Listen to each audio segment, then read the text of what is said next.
Hello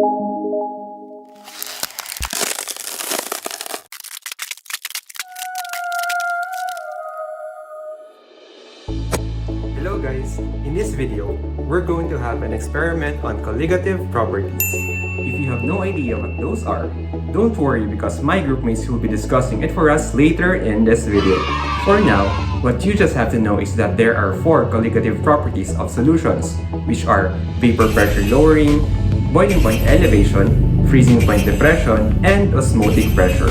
But for our experiment today, the main focus would be on freezing point depression using ice candies. So without further ado, let's start with the experiment.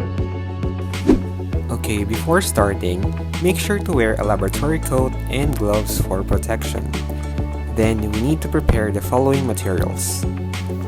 4 ice candies. I bought these outside and I needed to defrost them first in running water. These are all ube cheese flavored. 4 used ice cream tubs, aka your fish containers at home. 1 kilogram of ice blocks. Salt. What I have here is fine table salt, but rock salt or kosher salt would be better. We also need a measuring cup. Thermometer. This one reads as low as -10 degrees Celsius. And the last one is a timer. And then we're ready. So first, fill these tubs with ice blocks, leaving just enough space for 1 ice candy per tub. Then, cover them and insert thermometer. Check the temperature per tub and take note of these as the initial temperatures. Next, add salt in these following setups. For tub 1, we won't be adding any salt. For tub 2, we will be adding 1/4 cup of salt. Then, 1/2 cup of salt will be added for tub 3. And finally, 1 cup for tub 4. Make sure to mix the salt well with the ice. And also, label your tubs so you don't get confused. After that, we'll be putting 1 ice candy per container and bury them within the ice. Now, let's start the 1-hour timer and wait. I'll be checking these tubs every after 5 minutes and I'll record the temperature and also take a photo of each ice candy to see if changes happen. This is what my overall setup looks like. I have here a notebook to record the temperatures, and some temperatures reached below -10 degrees Celsius, so I had to visually estimate those values. I also needed a rug and placemat since the ice kept on melting, and you don't want your setup to look messy.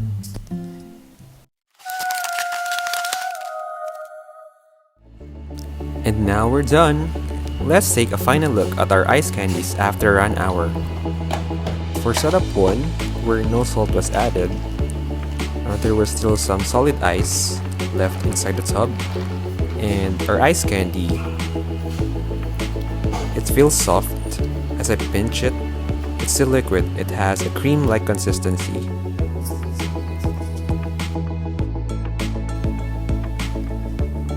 And for setup 2, where 1/4 cup of salt was added, there are smaller blocks of ice inside the tub, and our ice candy, it's frozen on the inside, but the outer part is still liquid. It's creamy.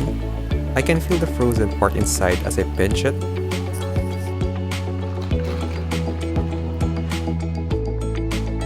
And for setup 3, where 1/2 cup of salt was added, there are almost no blocks of ice, and our ice candy, oh, it's frozen. It's hard. As I pinch it, it's solid. And lastly, for setup 4, there are almost no ice. It's almost water inside, water and salt. And the ice candy is also frozen. It's solid. And here are the photos of the ice candies that I took in 5-minute intervals.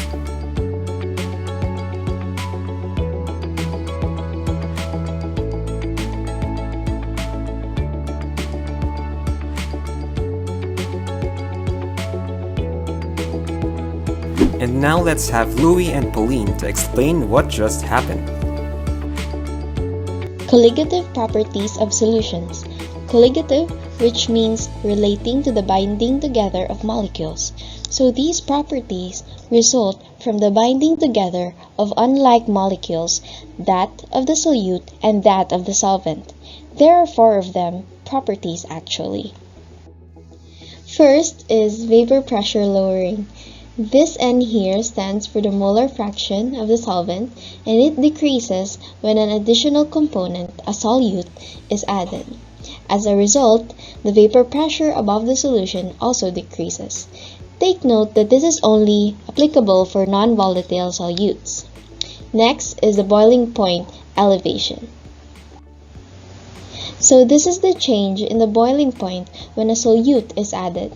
K here is a constant, and M is the molality of the solution. Third is the freezing point lowering, which is the topic in focus. Opposite to the boiling point, the freezing point decreases as a solute is added. And last is osmotic pressure, which is defined as the pressure needed in order to stop osmosis. Based on the formula here, as the concentration, C, of the solute increases, the osmotic pressure increases as well. Now, let's start with the results of the previous experiment. Here are the results for setup 1, where no salt was added. So, this was the ice candy before it was put into an ice bath.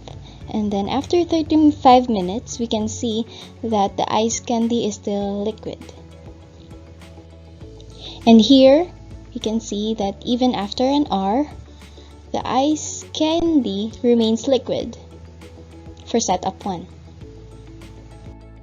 Here is the graph for the temperature readings at 5-minute intervals for setup 1. For setup 2, where 1/4 cup of salt was added, this was the ice candy before putting it into an ice bath. You can see that it's still liquid. And here is the ice candy after 35 minutes. In this picture, you can see that the ice candy starts to freeze. Its inner part is frozen while it's still partially liquid. And after 16 minutes, you can see here that it continues to freeze, but it's still partially liquid. Here is the graph for the temperature readings at 5-minute intervals for setup 2. For setup 3, where 1/2 cup of salt was added, this was the ice candy beforehand, and then as you can see, after just 10 minutes, you can see that the ice candy starts to freeze at this point, and more so after 35 minutes. Here's the ice candy after 60 minutes. You can see that although it's not clear, this ice candy here is totally frozen. And here is the graph for the temperature readings at 5-minute intervals for setup 3. Now for setup 4, where 1 cup of salt is added, this was the ice candy before putting it into an ice bath. And then after just 5 minutes, you can see that it starts to freeze already at this point, and more so after 35 minutes. And just like setup 3, after 60 minutes, the ice candy was entirely frozen. Here is the graph for the temperature readings at 5-minute intervals for setup 4. Now here is a graph showing the temperature points of the different setups plotted against time. So for this part, we are determining the freezing point of the ice candy, indicated by a slight dip in the curve. For setup 1, this gray curve, you've seen in the pictures before that the ice candy did not freeze at all, so no freezing point. For setup 2, we can see the slight dip at around -9 degrees Celsius. Here, this one. And then for curves 3 and 4, we no longer observe a slight dip. Hence, we are choosing the temperatures wherein the curve was relatively flat. For curve 3, that corresponds to negative 10 degrees Celsius, while for setup 4 or curve 4, that corresponds to around negative 12 degrees Celsius. Now, what can you conclude from all these? Have you noticed that the numbers of the freezing point are quite close to each other? 9, 10, and 12? That, of course, is because these are all referring to the freezing point of the same ice candy. Also notice that this freezing point is below the normal freezing point of water, which is 0 degrees Celsius, since the ice candy by itself also have solutes in it. But here, the important trend is that as more salt was added to the ice bath, a lower temperature was also achieved. But why? Let's have Louis to elaborate on that. So, what we have observed in this experiment is the freezing point lowering of solutions. If we look at the phase diagram of a pure substance such as water, we see that freezing occurs when the solid and liquid phases are in equilibrium with each other. So, these points of equilibrium are labeled on this diagram as the freezing point curve of water. If we add a non-volatile solute to our water, such as salt, Rayleigh's law states that the vapor pressure of the solution is no less than the pure solvent, which means that the curves in our diagram shift lower, thus giving us new points of equilibrium, marked by these red lines. So, because of this shift, the freezing and boiling points of our solution are affected. And as highlighted by this experiment, we see that the freezing point of the solution is now lower than the freezing point of the pure solvent. So, in the context of solutions, the freezing point is defined as a state wherein the solution is in equilibrium with the solid solvent. Louis has already explained about the colligative property of freezing point lowering. But still, how does salt does this? So, salt, when added to ice, dissociates into sodium and chloride ions. And these sodium and chloride ions want to interact with the water molecules through electrostatic interaction. But this cannot interact with the water molecules being frozen. That's why it needs to melt. And now, to achieve equilibrium, it melts, but it needs the energy in order to melt. Where does it get its energy to melt? From our ice candy.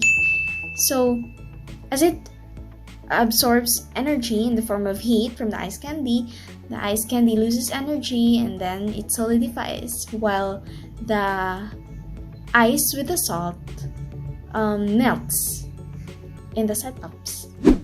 Also, you can see here at the end of the experiment how melted the ice cubes were per setup. Generally, you can see that from left to right, this starts from setup 1 to 4, that setup 4 was the most melted. Why?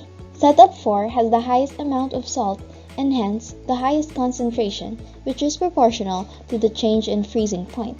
So we can say that setup 4 has the lowest freezing point, which is why it appears the most melted. So overall, this experiment was a fun one to perform at home, but the procurement of materials was a bit hassle. And for recommendations, we recommend to decrease the intervals of measuring the temperature, especially at the beginning when salt is freshly added, because the decrease in temperature at this point is abrupt, and decreasing the interval will provide a better estimation of our freezing point of the ice candy.